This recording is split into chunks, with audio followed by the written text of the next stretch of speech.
Hello बच्चों, कैसे हैं आप लोग। आशा करता हूं कि आप लोग बिल्कुल ठीक होंगे। आज की वीडियो अ, जो हमारे पॉलिटेक्निक के फर्स्ट सेमेस्टर के बच्चे हैं उनके लिए बहुत ज़रूरी होने वाली है, क्योंकि जो इंटरनल एग्ज़ाम थे उसमें तो हम कुछ कर नहीं पाए, लेकिन एक्सटर्नल एग्जाम्पल में हमने पूरी कोशिश की है कि हम कुछ इम्पोर्टेंट क्वेश्चन बनाएं और जिससे आपके लिए काफ़ी हेल्प हो। ये जो हमने क्वेश्चन बनाए हैं, गोपेश सर ने और मैंने मिलकर के बनाए हैं, और मुझे पूरी आशा है कि 100% ना सही लेकिन 50-60% ये क्वेश्चन ज़रूर आने वाले हैं। तो ये खाली क्वेश्चन नहीं है, मतलब साथ में हमने इसमें हल भी दिखाया है, सॉल्व करके हमने दिए हैं। नहीं तो फिर आप लोग ढूंढते रहते हैं कि इसका सॉल्यूशन कहाँ पर है। तो हमने ये क्वेश्चन पेपर बनाया हमने पूरा, और इस पेपर को मैं जूम कर दूंगा, इसका स्क्रीनशॉट ले लेना या स्क्रीनशॉट लेकर के से जूम करके देख लेना। वीडियो लंबी ना हो और मैं आपको समझा सकूं, इसके लिए मैंने क्या किया है कि एक एक जो हमारा सेक्शन ए बी सी ऐसे करके है ना, तो ये मैंने सिर्फ ए सेक्शन की बनाई है। नेक्स्ट वाली बी सेक्शन की, उस पर लिखा होगा सेक्शन ए सेक्शन बी।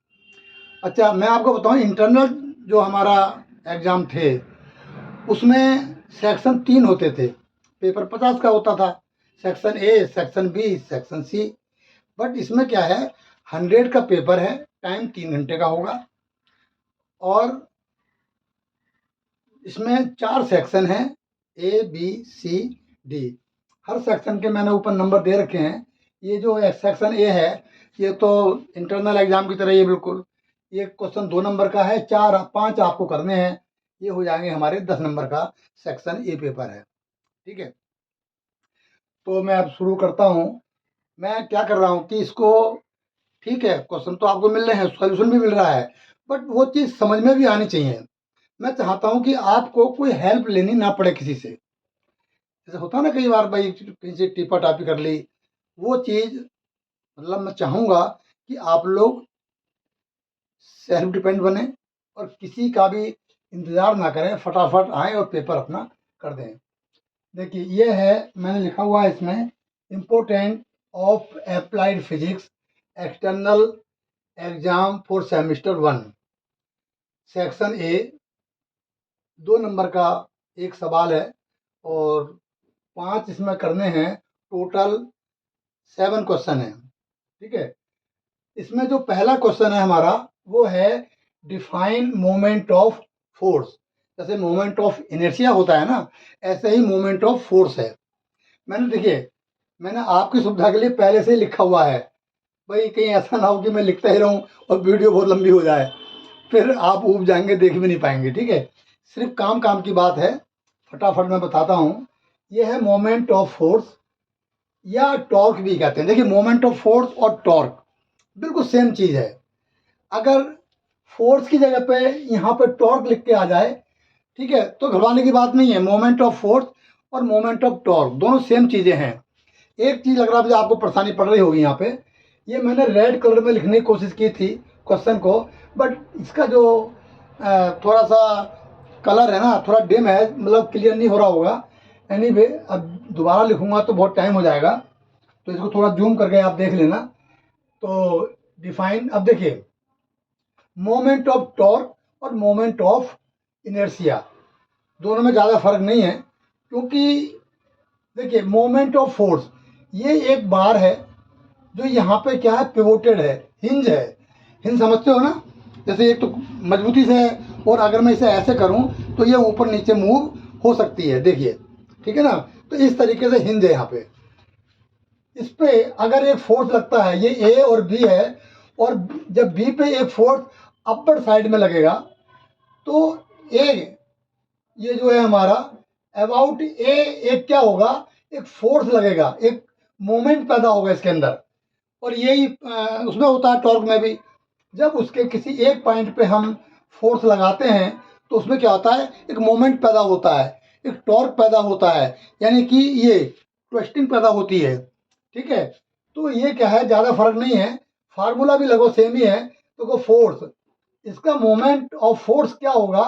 देखिए, moment about a, moment about a क्या होगा? मोमेंट ए के हम यहाँ भी निकाल सकते हैं। यहाँ निकालने के लिए फोर्स हमें इधर लगाना पड़ेगा, इसको हिंज करना पड़ेगा। तो मोमेंट अबाउट ए क्या होगा? बी पे लगने वाला फोर्स एफ और ए से बी तक की हमारी डिस्टेंस, जिसको मैंने डी से ही दिखाया है। तो अगर हम इसका फार्मूला देखें तो मोमेंट अबाउट ए जो होगा वो एफ इंटू डी। डी क्या है? ये इसकी डिस्टेंस है, डिस्टेंस यहाँ से इस पॉइंट से और जिस पॉइंट पे हमारा फोर्स लग रहा है, ठीक है, यही हमारा जो हम टॉर्क है, टॉर्क में इसे हम आर बोल देते हैं। जो डी है ना, डी टॉर्क में हम इसे क्या बोल देते हैं? आर। और जो हमारा मोमेंट ऑफ फोर्स है वो भी सेम ही है। तो ये हो जाएगा एफ इंटू डी। इसका जो यूनिट है, देखिए इसमें लिखा हुआ भी है कि ये है हमारा मोमेंट ऑफ फोर्स। ये दिखा रखा कि डिफाइन मोमेंट ऑफ फोर्स। तो जो इसका यूनिट है वो यूनिट होता है न्यूटन मीटर में।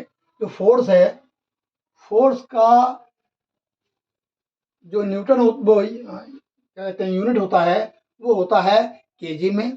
और जो इसकी एसआई यूनिट होती है वो होती है न्यूटन मीटर। केजी मीटर, हम देखिए इसे केजी मीटर भी कह सकते हैं, लेकिन क्या है ये जो हमारा फोर्स होता है, जो मोमेंट ऑफ फोर्स होता है, वो हम देते हैं न्यूटन मीटर में। ठीक है। क्वेश्चन नंबर 2 है define moment of inertia, give it SI unit. ये देखिए, define moment of inertia, give its SI unit. The moment of inertia is a scalar quantity. हमने बताया था क्लास में कि स्केलर क्वांटिटी क्या होती है। तो ये क्या है? स्केलर क्वांटिटी है, राइट। ये वेक्टर क्वांटिटी नहीं है, तो स्केलर क्वांटिटी है नेचुरली। तो the tendency of rigid body to resist angular rotation is called moment of inertia.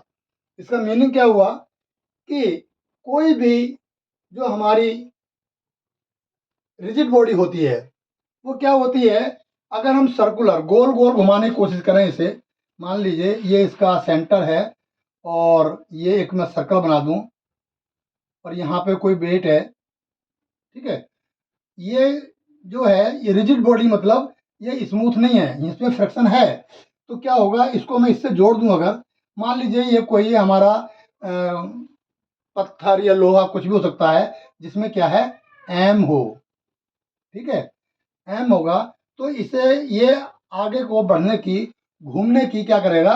ये उसमें एक रेजिस्टेंस पैदा होता है, ठीक है। इसकी टेंडेंसी इस तरह की है कि ये अपने आप तो घूमेगा नहीं जब तक इस पर कोई बाहरी फोर्स काम ना करे। इसको हम कहते हैं आर। ये क्या है? हमारी आर है, जो मैं कुछ देर पहले पढ़ा था। ये डी, यहाँ पे ये बन जाती है आर। ओके। ये घूमने की कोशिश नहीं करता क्योंकि यही मोमेंट ऑफ इनर्शिया है। मैंने बताया था आपको मोमेंट ऑफ इनर्शिया दो चीज़ों से लगभग लिंक करता है। एक तो था न्यूटन का फर्स्ट लॉ, और दूसरा ये मेरा अपने खुद ने ये सोचा था कि अगर हम इंसानों में देखें तो उनमें भी एक इनर्शिया होती है। इनर्शिया मतलब एक तरीके से जिस कंडीशन में है उसी कंडीशन में कोई भी ऑब्जेक्ट बने रहना चाहता है। यही तो होता है जब इंसान में अंदर आलस होता है, यानी कि इनर्शिया होती है, तो वो अगर बैठा है तो वो बैठा ही रहना चाहेगा, उठने की उसकी हिम्मत नहीं होती।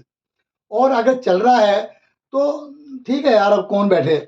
तो यही चीज लगभग इक्विवेलेंट है, मतलब इंसान के आलस से। और न्यूटन का पहला रूल वो यही कहता है कोई भी ऑब्जेक्ट जिस कंडीशन में है वो उसी कंडीशन में रहना चाहता है जब तक कि उस पर एक्सटर्नल फोर्स काम ना करे। अब ये मेरा पत्थर है, कोई भी चीज़ है, ये नहीं घूमेगा जब तक इसमें फोर्स नहीं लगाऊंगा। और फोर्स लगा के मैंने घुमा दिया इसे, तो ये रुकने की कोशिश नहीं करेगा जब तक कि इस पर कोई एक्सटर्नल फोर्स ना लगे। इसका मैं एक प्रैक्टिकल से भी दिखाऊंगा आपके लिए। देखो, ये वो एम है, मैं इसे यहाँ पकड़ूंगा आर बढ़ गई, थोड़ा नीचे पकड़ूंगा आर कम हो गई। जितनी आर ज़्यादा होगी मोमेंट ऑफ इनर्शिया उतना ही ज़्यादा होगा। अब थोड़ा ध्यान से देखो, मैंने इसकी आर बहुत छोटी कर दी। अब मैं इसे घुमाऊंगा, घूमेगा नहीं ये, लेकिन जब तक इस पर एक्सटर्नल काम ना करे, यही न्यूटन का फर्स्ट लॉ है। जब ये घूमेगा तो इसमें क्या होगा, एक मोमेंट ऑफ इनर्शिया पैदा हो जाएगी। देखिए अब मैं घुमाऊंगा तो जल्दी घूमेगा नहीं, थोड़ा परेशान से घूमेगा और जल्दी रुक भी जाएगा। घुमाया मैंने और ज़्यादा घूम भी नहीं रहा, और हाथ रोका मैंने, हाथ तो आराम से रुक गया। इसी को अगर मैं रेडियस आर अगर बढ़ा दूं तो ये देखो, ये घूमेगा तो मुश्किल से, लेकिन ये जल्दी रुकेगा भी नहीं। ये देखो ये जल्दी नहीं रुकेगा। क्यों नहीं रुक रहा? क्योंकि इसके अंदर इनर्शिया बढ़ गई। क्यों बढ़ गई? वो आपने इस फार्मूला के हिसाब से एम आर स्क्वायर, आर बढ़ेगी इनर्शिया बढ़ जाएगी, आर कम होगा तो इनर्शिया कम हो जाएगा। अगर मैं और लंबा करूं और घुमाने में थोड़ी प्रॉब्लम तो होगी, ज़्यादा फोर्स लगाना पड़ेगा, बट अगर एक बार घूम गया ये तो फिर जल्दी से रुकता भी नहीं है। ये देखो मैंने हाथ खड़ा कर लिया, अभी घूमते जा रहा है, क्योंकि इसके अंदर इनर्शिया ज़्यादा है। अब ये रुक क्यों रहा है? साइंस के हिसाब से रुकना नहीं चाहिए। रुक इसलिए रहा है क्योंकि इसके अंदर दो फोर्स काम कर रहे हैं। एक तो एयर फ्रिक्शन, चलो एयर फ्रिक्शन को हम ना के बराबर मान लेते हैं, है ना, इग्नोर कर देते हैं। लेकिन जो ग्रेविटी फोर्स है वो तो इस पर लग रहा है। जो ग्रेविटी फोर्स है उसकी वजह से क्या होता है, ये रुक जाता है।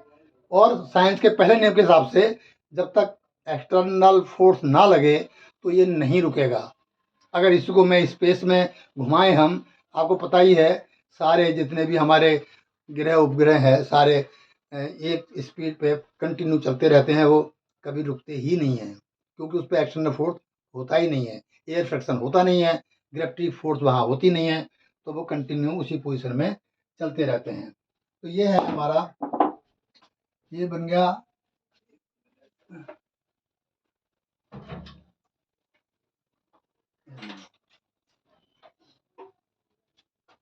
ठीक है, ये हो गया हमारा मोमेंट ऑफ इनर्शिया। अब मैं इसके बाद क्या करता हूँ, ये दो क्वेश्चन हो गए हमारे, धीरे धीरे मैं इसके बाकी क्वेश्चन आपको करा के देता हूँ।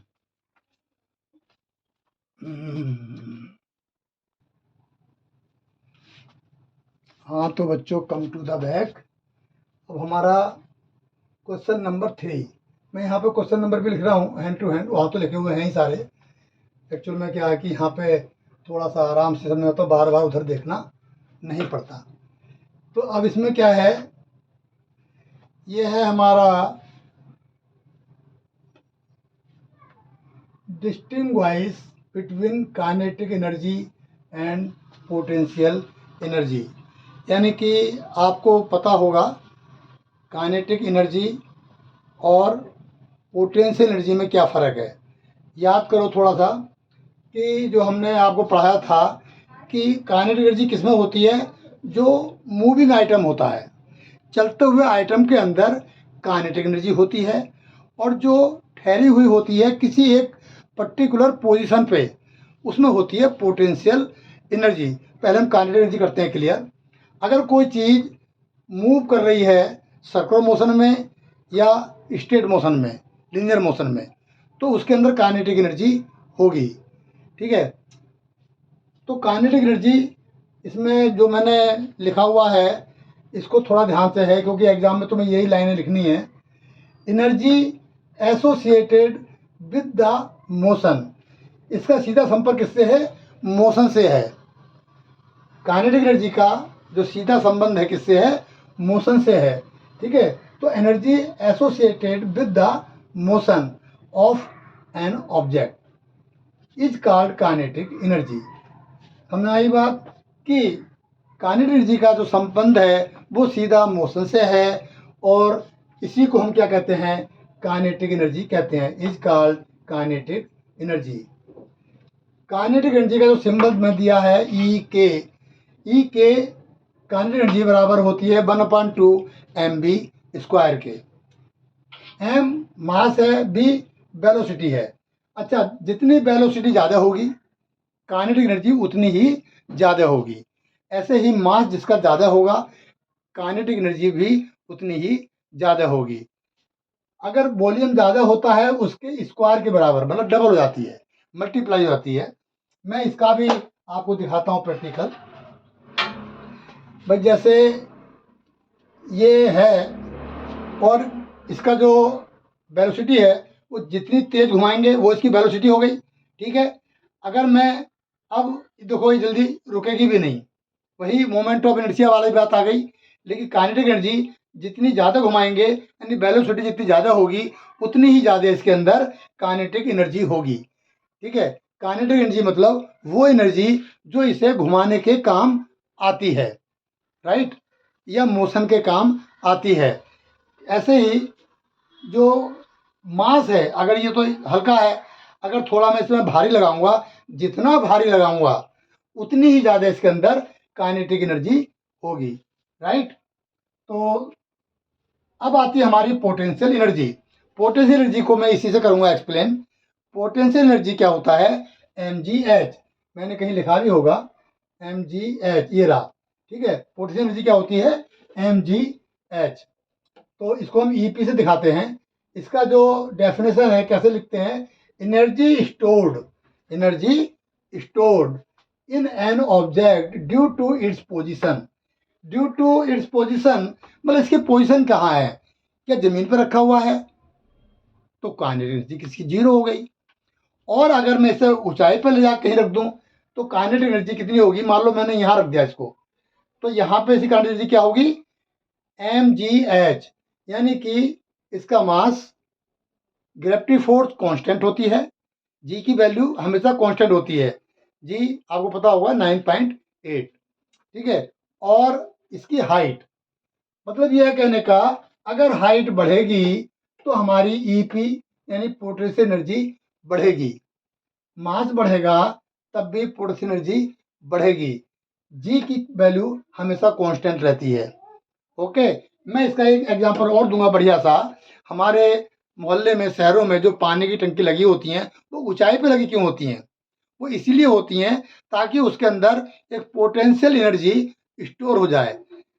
उसमें एम कहाँ पर है, पानी का जो है, उसमें पानी का हम मास कहते हैं, वो जितना भी बहुत ज़्यादा पानी होगा भरा हुआ उसमें उतनी ही ज़्यादा क्या होगी, पोटेंशियल एनर्जी होगी। इसीलिए हम टंकी को बहुत ज़्यादा ऊंचाई पर ले जाते हैं ताकि उसके अंदर पोटेंशियल एनर्जी ज़्यादा से ज़्यादा स्टोर हो जाए। क्यों करते हैं स्टोर हम, जब हम पानी नीचे घरों में पहुंचाते हैं तो क्या होता है कि वो पोटेंशियल एनर्जी काइनेटिक एनर्जी में कन्वर्ट हो जाती है और हमारे थर्ड फ्लोर, फोर्थ फ्लोर पे आराम से पानी चढ़ जाता है। जितनी हाइट टंकी की है उतनी हाइट तक पानी आराम से जा सकता है। अगर हमारे पास पोटेंशियल एनर्जी कम है तो वो पानी ऊपर तक नहीं चढ़ पाएगा, ठीक है। इसीलिए जो है टंकियां ऊपर पानी की बनाई जाती हैं। क्वेश्चन नंबर 4 आप यहाँ से भी देख सकते हैं, मैंने लिख दिया यहाँ पे भी। What are physical quantity. अब फिजिकल क्वांटिटी क्या होती हैं, राइट। तो फिजिकल क्वांटिटी, अब जो मैंने इसमें आपके लिए लिखा है लिखने के लिए, physical quantity which can measure. Physical quantity क्या होती हैं, वो होती हैं जिन्हें हम मेजर कर सकते हैं। एग्जाम्पल के लिए क्या है, लेंथ, मास, टाइम, टेम्परेचर, लाइट और वॉल्यूम। हाँ, एक बात ध्यान रहे, इनके अंदर डायरेक्शन नहीं होती। सपोज टेम्परेचर है, टेम्परेचर को नाप सकते हैं पर डायरेक्शन थोड़ी है कि इसका लेफ्ट को इतना टेम्परेचर हुआ, राइट को इतना टेम्परेचर हुआ, या वेट, लेंथ, इन सब में डायरेक्शन नहीं होती। जिनमें डायरेक्शन नहीं होती और जिन्हें हम नाप सकते हैं, ठीक है, उन्हें कहते हैं हम फिजिकल क्वांटिटी। दो ही तरह की क्वांटिटी हमने बताई थी, फिजिकल क्वांटिटी और वेक्टर क्वांटिटी। वेक्टर क्वांटिटी में क्या होता है, डायरेक्शन भी होती है, मैग्नीट्यूड तो होता ही है, मैग्नीट्यूड के साथ साथ उसमें डायरेक्शन भी होती है। बट फिजिकल क्वांटिटी में ओनली मैग्नीट्यूड होता है, डायरेक्शन नहीं होती, ओके। अब ये देखिए एग्जाम्पल दे रखे हैं, लेंथ, मास, टाइम, टेम्परेचर, लाइट और volume. Physical quantity is always measured of natural non living object. अब नॉन लिविंग का मतलब जिनमें जान नहीं होती, ठीक है, उन्हें हम आराम से नाप सकते हैं। वो सारी क्या कहलाती हैं? फिजिकल क्वांटिटी कहलाती हैं। इसका भी एग्जाम्पल दे रखा है। ठीक है, physical quantities have numerical magnitude as its example length weight. तो इसका मैग्नीट्यूड क्या होता है? न्यूमेरिकल होता है। 1 2 3 4 10 11 50 60 80 100, मतलब जो भी है। ठीक है, इसका जो मैग्नीट्यूड है डिजिट में होता है। और इस तरीके से हमारी ये physical quantity. What are physical quantities? Okay, अब नेक्स्ट हमारा है question number 5। What is torque? बता चुका हूँ, अभी और एक्सप्लेन कर दूंगा। What is unit? अब कहाँ लिखना है, कैसे लिखना है, एग्जाम में कितना लिखना है। हाँ, एक बात का ध्यान रखना कि डिपेंड करता है पेपर हमारे कितने नंबर का है। तो अगर 2 नंबर का हमारा एक सवाल है तो 2 नंबर में 2 लाइनें काफ़ी हैं। कई बच्चे क्या करते हैं कि पूरा पूरा पेज भर देते हैं। भाई कितना भी लिखो, नंबर तो 2 ही मिलने हैं। ठीक है, तो क्यों ना हम 2 ही लाइन लिखें। ठीक है, अगर एक लाइन में हमारी बात खत्म हो रही है तो एक लाइन भी काफ़ी है। डिपेंड करता है कि हमारा क्वेश्चन कितने नंबर का है। ठीक है, अब हमारा रह गया है 5th और 6th, 3 रह गए हमारे। तो व्हाट इज टॉर्क मैं अभी आपको बताता हूँ, इसको क्लीन करके। ठीक है, और फिर मैं आपको बताता हूँ इसके बारे में।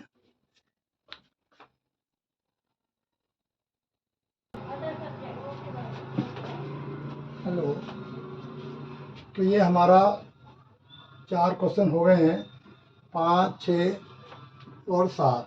ठीक है, और इसमें आप देखें व्हाट इज टॉर्क।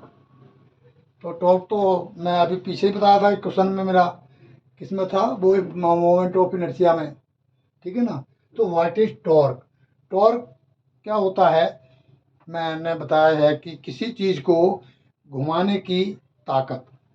ठीक है, ये क्या कहलाता है? टॉर्क होता है। जैसे यहाँ पे अगर ये कोई एक बार है, ठीक है, इसको मैंने मान लीजिए आर मान लिया। ये यहाँ से लेके यहाँ तक क्या है? ये बार है। फोर्स आप यहाँ लगाओ या ऊपर लगाओ, एक ही बात है। ठीक है, ये यहाँ से यहाँ तक इसकी क्या है? ये आर। हमने मोमेंट ऑफ इनर्शिया में क्या माना था इसको? डी। ठीक है, मतलब सारा वही है। ठीक है, ये अगर यहाँ फोर्स लगेगा तो इसे घुमाने की चेष्टा करेगा, या तो घुमा देगा। और कौन कम घुमाते हैं कौन ज़्यादा घुमाते हैं का मतलब होता है किसका टॉर्क कम है किसका टॉर्क ज़्यादा है। ठीक है, मैंने बहुत एग्जांपल देता हूँ। कई बार अगर आप बाइक चला रहे हैं और कहीं चढ़ाई आ जाए और 2 आप दोस्त हैं, एक की बाइक तो बड़े आराम चली गई और दूसरे की बाइक धुआं फेंक रही है, कई बार चढ़ भी नहीं रही और बड़े मुश्किल से चढ़ रही है। इसका रीज़न क्या होता है कि सिर्फ टॉर्क, जो इंजन की शाफ्ट को जो घुमाने की ताकत है, फोर्स है, वही टॉर्क कहलाती है। ठीक है, जैसे इसे मैं घुमाना चाहूँ और ना घूमे तो हम क्या करेंगे? या तो हम इसका फोर्स बढ़ा देंगे और या फिर इसके हम रेडियस बढ़ा देंगे। ठीक है, इसका जो फोर्स होता है हमारा, जो ये टॉर्क होता है वो किसके होता है? देखिए, टॉर्क को टी से भी दिखाते हैं, कई लोग टाउ से दिखाते हैं। Tau, not tau, tau. ठीक है, तो ये जो होता है टाउ इक्वल टू होता है force into perpendicular distance. Perpendicular distance मतलब ये जो फोर्स है ये वर्टिकल है और आर हमारा क्या है? ये जो हमारी बार है ये हॉरिजेंटल है। तो ये जो हमारा एंगल बनना है, ये वाला एंगल, ये क्या बनना है? 90 का बनना है। राइट, तो ये फोर्स होना चाहिए। और ये जब हमारा यहाँ पे जो टोटल फोर्स लगेगा तो कितना होगा? F into perpendicular force. Perpendicular, ध्यान रहे ये राइट एंगल बनाए इस डिस्टेंस से। ठीक है, उसके बाद में परपेंडिकुलर ये हो जाएगा हमारा साइन थीटा। मैंने आपको बताया था जो वर्टिकल फोर्स होते हैं उनको लेते हैं हम cos थीटा से, शायद आपको याद आ जाए। और जो हॉरिजेंटल होते हैं वो कहलाते हैं हमारे horizontal cos theta, vertical sine theta. ये हमारा वर्टिकल फोर्स लग रहा है ऊपर को, तो हम दिखाएंगे इसको साइन थीटा से। Force into sine theta. अब देखो यहाँ साइन 90 है तो थीटा इक्वल टू कितना होता है, जो sine theta equal to 90, sine 90 कितना होता है 1 होता है, ठीक है। और अगर ये थीटा हमारा कम ज़्यादा हो जाए, मान लीजिए ये हमारा कहीं पे फोर्स लग रहा है और ये हिंज है हमारी, अगर मैं यहाँ लगाऊं फोर्स इधर को, ठीक है, तो क्या होगा, ये घूमेगी तो सही बट इसके अंदर फोर्स जो है ज़्यादा लगानी पड़ेगी, राइट। तो इसीलिए क्या होता है, फोर्स ही खाली काम नहीं करता, फोर्स की डायरेक्शन क्या है। अगर वर्टिकल है, राइट एंगल बनना है तो फोर्स हमारी कम लगानी पड़ेगी टॉर्क के लिए, ठीक है। इसलिए पूरा जो फार्मूला बनता है हमारा वो क्या बनता है, force into perpendicular distance into sine theta. Okay, तो इसके लिए यहाँ दे रखा है force into perpendicular distance into sine theta. दूसरा है व्हाट इज यूनिट। अब यूनिट के मामले में मैंने आपको बताया भी रखा है, दूसरा बता रहा हूँ, मैंने लैंग्वेज लिख दी है, ध्यान रहे जो कॉपी में लिखना है वो यही लैंग्वेज लिखनी है। मैं आपको एक्सप्लेन हिंदी में करा रहा हूँ ताकि आप आसानी से समझ सकें, ताकि तोड़ मरोड़ के आप अपने हिसाब से भी इसको लिख सकते हैं। व्हाट इज यूनिट, यूनिट क्या होती है, मैंने जो इसमें जो लैंग्वेज लिखी है ये है, units are used to measure a physical quantity, ठीक है। जो फिजिकल क्वांटिटी होती है, ध्यान रहे, फिजिकल क्वांटिटीज को नापने के काम में जो यूनिट आती हैं उन्हें हम यूनिट कहते हैं।